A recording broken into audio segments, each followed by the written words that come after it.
मधुबन के बाबा, मधुबन के बाबा मुरली वाले, आपका क्या कहना, आपका क्या कहना। मधुबन के बाबा मुरली वाले, आपका क्या कहना, आपका क्या कहना। ओम शांति। आज का मुरली 7/2/2024 प्रातः मुरली। ओम शांति। बाप दादा मधुबन। मीठे बच्चे, आत्मा अभिमान विश्व का मालिक बनाता है, देह अभिमान कंगाल बना देता है, इसलिए आत्म अभिमानी भव। प्रश्न: कौन सा अभ्यास अशरीरी बनने में बहुत मदद करता है? उत्तर: अपने को सदा एक्टर समझो। जैसे एक्टर पाठ पूरा होते ही वस्त्र उतार देते हैं, ऐसे तुम बच्चों को भी यह अभ्यास करना है। कर्म पूरा होते ही पुराना वस्त्र छोड़ अशरीरी हो जाओ। आत्मा भाई भाई है, यह अभ्यास करते रहो।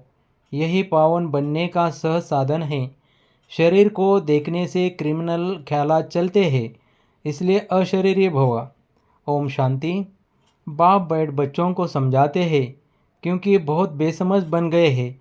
5000 वर्ष पहले भी तुमको समझाया था और दैवी कर्म भी सिखलाए थे। तुम देवी देवता धर्म में आए थे, फिर ड्रामा प्लान अनुसार पुनर्जन्म लेते लेते और कलाएँ कमती होते होते यहाँ प्रैक्टिकली बिल्कुल ही नील कला हो गए हैं, क्योंकि यह है ही तमोप्रधान रावण राज्य। यह रावण राज्य भी पहले सतोप्रधान था, फिर सतो रजो तमो बना है, अब तो बिल्कुल ही तमोप्रधान है। अब इसका अंत है। रावण राज्य को कहा जाता है असुरी राज्य। रावण को जलाने का फैशन भारत में है। राम राज्य और रावण राज्य भी भारतवासी कहते हैं।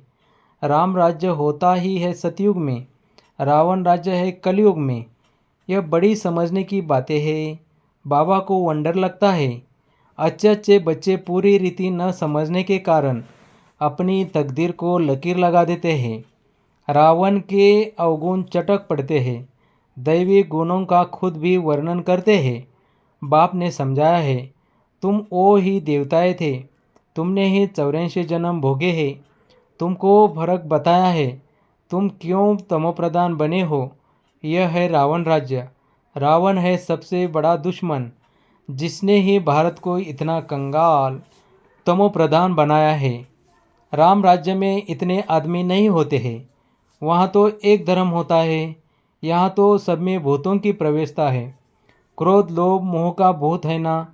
हम अविनाशी है, यह शरीर विनाशी है, यह भूल जाते हैं। आत्मा अभिमानी बनते ही नहीं है। देह अभिमानी बहुत है। देह अभिमान और आत्मा अभिमान में रात दिन का फर्क है।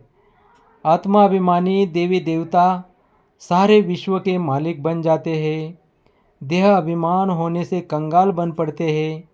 भारत सोने की चिड़िया था, भले कहते भी है परंतु समझते नहीं है। शिव बाबा आते हैं दैवी बुद्धि बनाने। बाप कहते हैं, मीठे मीठे बच्चों, तुमको विश्व का मालिक बनाता हूँ। यह लक्ष्मी नारायण विश्व के मालिक थे। कब सुना कि इन्हों को राजाई किसने दी? उन्होंने कौन सा ऐसा कर्म किया जो इतना ऊंच पद पाया? कर्मों की बात है ना। मनुष्य असुरी कर्म करते हैं तो वह कर्म विकर्म बन जाता है। सतयुग में कर्म अकर्म होते हैं, वहाँ कर्मों का खाता होता नहीं। बाप समझाते हैं, न समझने कारण बहुत विघ्न डालते हैं। कह देते हैं शिव शंकर एक है। अरे शिव निराकार अकेला दिखाते हैं, शंकर पार्वती दिखाते हैं। दोनों की एक्टिविटी बिल्कुल ही अलग। मिनिस्टर और प्रेसिडेंट को एक कैसे कहेंगे? दोनों का मर्तबा बिल्कुल अलग है, तो शिव शंकर को एक कैसे कह देते हैं? ये जानते हैं। जिनको राम संप्रदाय में आना नहीं है, वे समझेंगे भी नहीं। असुरी संप्रदाय गालियाँ देंगे, विघ्न डालेंगे, क्योंकि उनमें 5 विकार है ना। देवता है संपूर्ण निर्विकारी, उनका कितना ऊंच पद है। अब तुम समझते हो हम कितने विकारी थे। विकार से पैदा होते हैं। सन्यासियों को भी विकार से पैदा होना है, फिर सन्यास करते हैं। सतयुग में यह बातें नहीं होती। सन्यासी सतयुग को समझते भी नहीं। कह देते हैं सतयुग है ही है। जैसे कहते हैं श्री कृष्ण हजीरा हजूर है, राधे भी हजीरा हजूर है। अनेक मत मतांतर, अनेक धर्म हैं।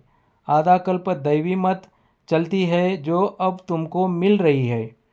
तुम ही ब्रह्मामुख वंशावली, फिर विष्णुवंशी और चंद्रवंशी बनते हो। वह दोनों डिनाइस्टी और एक ब्राह्मण कुल कहेंगे। इनको डिनाइस्टी नहीं कहेंगे। इनकी राजाई होती नहीं। यह भी तुम ही समझते हो। तुम्हारे में भी कोई कोई समझते हैं। कोई तो सुधरते ही नहीं। कोई न कोई भूत है। लोभ का भूत, क्रोध का भूत है। सतयुग में कोई भूत नहीं। सतयुग में होते हैं देवताएं जो बहुत सुखी होते हैं। भूत ही दुख देते हैं। काम का भूत आदि मध्य अंत दुख देता है। इसमें बहुत मेहनत करनी है। मासी का घर नहीं है। बाप कहते रहते हैं भाई बहन समझो तो क्रिमिनल दृष्टि न जाए। हर बात में हिम्मत चाहिए। कोई कह देते हैं शादी नहीं करोगे तो निकलो घर से बाहर, तो हिम्मत चाहिए। अपनी जांच भी की जाती है। तुम बच्चे बहुत पदम भाग्यशाली बन रहे हो। यह सब कुछ खत्म हो जाएगा। सब कुछ मिट्टी में मिल जाना है। कोई तो अच्छी हिम्मत रख चल पड़ते हैं। कोई तो हिम्मत रख फिर फेल हो जाते हैं। बाप हर बात में समझाते रहते हैं, परंतु नहीं करते तो समझा जाता है। पूरा योग नहीं है। भारत का प्राचीन राजयोग तो मशहूर है। इस योग से ही तुम विश्व के मालिक बनते हो। पढ़ाई है सोर्स ऑफ इनकम। पढ़ाई से ही नंबरवार तुम ऊंच पद पाते हो। भाई बहन के संबंध में भी बुद्धि चलायमान होती है। इसलिए बाप इससे भी ऊंच ले जाते हैं कि अपने को आत्मा समझो, दूसरे को भी आत्मा भाई भाई समझो। हम सब भाई भाई है तो दूसरी दृष्टि जाएगी नहीं। शरीर को देखने से क्रिमिनल ख्यालात आते हैं। बाप कहते हैं बच्चे अशरीरी भव, देही अभिमानी भव। अपने को आत्मा समझो। आत्मा अविनाशी है। शरीर से पार्ट बजाया फिर शरीर से अलग हो जाना चाहिए। वह एक्टर्स पार्ट पूरा कर कपड़ा बदली कर देते हैं। तुमको भी अब पुराना कपड़ा उतार नया कपड़ा पहनना है। इस समय आत्मा भी तमोप्रधान, शरीर भी तमोप्रधान है। तमोप्रधान आत्मा मुक्ति में जा नहीं सकती। पवित्र हो तब जाए। अपवित्र आत्मा वापिस नहीं जा सकती। यह झूठ बोलते हैं कि फलाना ब्रह्मा में लीन हुआ। एक भी जा नहीं सकते। वहाँ जैसे सिजरा बना हुआ है वैसे ही रहता है। यह तुम ब्राह्मण बच्चे जानते हो। गीता में ब्राह्मणों का नाम कुछ भी दिखाया नहीं है। यह तो समझाते हैं प्रजापिता ब्रह्मा के तन में प्रवेश करता हूँ तो ज़रूर एडॉप्शन चाहिए। वह ब्राह्मण है विकारी, तुम हो निर्विकारी। निर्विकारी बनने में बहुत सितम सहन करने पड़ते हैं। ये नाम रूप देखने से बहुतों को विकल्प आते हैं। भाई बहन के संबंध में भी गिर पड़ते हैं। लिखते बाबा हम गिर पड़े, काला मुंह कर लिया। बाप कहते वाह, हमने कहा भाई बहन होकर रहो, तुमने फिर यह खराब काम किया। उसकी फिर बड़ी कड़ी सज़ा मिल जाती है। वैसे कोई किसी को खराब करते हैं तो उनको जेल में डाला जाता है। भारत कितना पवित्र था जो मैंने स्थापन किया। उनका नाम ही है शिवालय। यह ज्ञान भी कोई में नहीं है। बाकी शास्त्र आदि जो है वह सब भक्ति मार्ग के कंबाइंड है। सतयुग में सब सदगति में है, इसलिए वहाँ कोई पुरुषार्थ नहीं करते। यहाँ सब गति सदगति के लिए पुरुषार्थ करते हैं, क्योंकि दुर्गति में है। गंगा स्नान करने जाते हैं तो गंगा का पानी सदगति देगा, वह पावन बनाएगा क्या? कुछ भी जानते नहीं। तुम्हारे में भी नंबरवार है। कोई तो खुद नहीं समझते तो दूसरों को क्या समझाएंगे। इसलिए बाबा भेजता नहीं।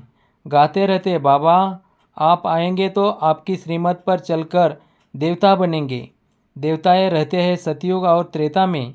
यहाँ तो सबसे जास्ती काम विकार में फंसे हुए हैं। काम विकार बिगड़ रह नहीं सकते। यह विकार है जैसे माई बाप का वर्षा। यहाँ तुमको मिलता है राम का वर्षा, पवित्रता का वर्षा मिलता है। वहाँ विकार की बात नहीं होती। भक्त लोग कहते हैं श्री कृष्ण भगवान हैं, तुम उनको 84 जन्म में दिखाते हो। अरे भगवान तो निराकार है, उनका नाम है शिव। बाप कितना अच्छी रीति समझाते हैं, तरस भी पड़ता है। रहम दिल है ना। ये कितना अच्छे समझदार बच्चे हैं। बपका भी अच्छा है, जिसमें ज्ञान और योग की ताकत है तो वह कशिश करते हैं। पढ़े लिखे तो सत्कार अच्छा मिलता है, अनपढ़े को सत्कार नहीं मिलता है। यह तो जानते हो इस समय सब असुरी संप्रदाय है, कुछ भी समझते नहीं हैं। शिव और शंकर का अंतर तो बिल्कुल क्लियर है। वह है मूल वतन में, वह सूक्ष्म वतन में। सब एक जैसे कैसे होंगे? यह तो तमोप्रधान दुनिया है। रावण दुश्मन है असुरी संप्रदाय का, जो आप समान बना देता है। अब बाप तुमको आप समान दैवी संप्रदाय बनाते हैं। वहाँ रावण होता नहीं, आधा कल्प उनको जलाते हैं। राम राज्य होता है सतयुग में। गांधी जी राम राज्य चाहते थे, लेकिन वह राम राज्य कैसे स्थापन कर सकते? वो कोई आत्माभिमानी बनने की शिक्षा नहीं देते। बाप ही संगम पर कहते हैं आत्मा अभिमानी बनो, यह है उत्तम बनने का युग। बाप कितना प्यार से समझाते रहते हैं। घड़ी घड़ी कितना प्यार से बाप को याद करना चाहिए। बाबा आपकी तो कमाल है, हम कितने पत्थर बुद्धि थे, आप हमको कितना ऊंच बनाते हैं। आपकी मत बिगड़ हम और किसकी मत पर नहीं चलेंगे। पिछाड़ी को सब कहेंगे बरोबर, ब्रह्मा कुमार कुमारियाँ तो दैवी मत पर चल रहे हैं। कितनी अच्छी अच्छी बातें सुनाते हैं, आदि मध्य अंत का परिचय देते हैं, कैरेक्टर सुधारते हैं। अच्छा, मीठे मीठे सिकलदे बच्चों प्रति माता पिता बाप दादा का याद प्यार और गुड मॉर्निंग। रूहानी बाप की रूहानी बच्चों को नमस्ते। धारणा के लिए मुख्य सार, दृष्टि को शुद्ध पवित्र बनाने के लिए किसी के भी नाम रूप को न देख अशरीरी बनने का अभ्यास करना है। स्वयं को आत्मा समझ आत्मा भाई से बात करनी है। 2. सर्व का सत्कार प्राप्त करने के लिए ज्ञान योग की ताकत धारण करनी है। दैवी गुणों से संपन्न बनना है। कैरेक्टर सुधारने की सेवा करनी है। वरदान, बीमारी कॉन्सेस के बजाय खुशी खुशी से हिसाब किताब चुक्त करने वाले सोल कॉन्सेंस भव। तन तो सबके पुराने ही है, हर एक को कोई ना कोई छोटी बड़ी बीमारी है, लेकिन तन का प्रभाव अगर मन पर आ गया तो डबल बीमारी हो, बीमारी कॉन्सेस हो जाएंगे। इसलिए मन में कभी भी बीमारी का संकल्प नहीं आना चाहिए, तब कहेंगे सोल कॉन्सेस। बीमारी से कभी घबराओ नहीं, थोड़ा सा दवाई रूप फ्रूट खाकर उसे विदाई दे दो, खुशी खुशी से हिसाब किताब चुक्त करो। स्लोगन, हर गुण हर शक्ति का अनुभव करना अर्थात अनुभवी मूर्त बनना। ओम शांति, ओम शांति।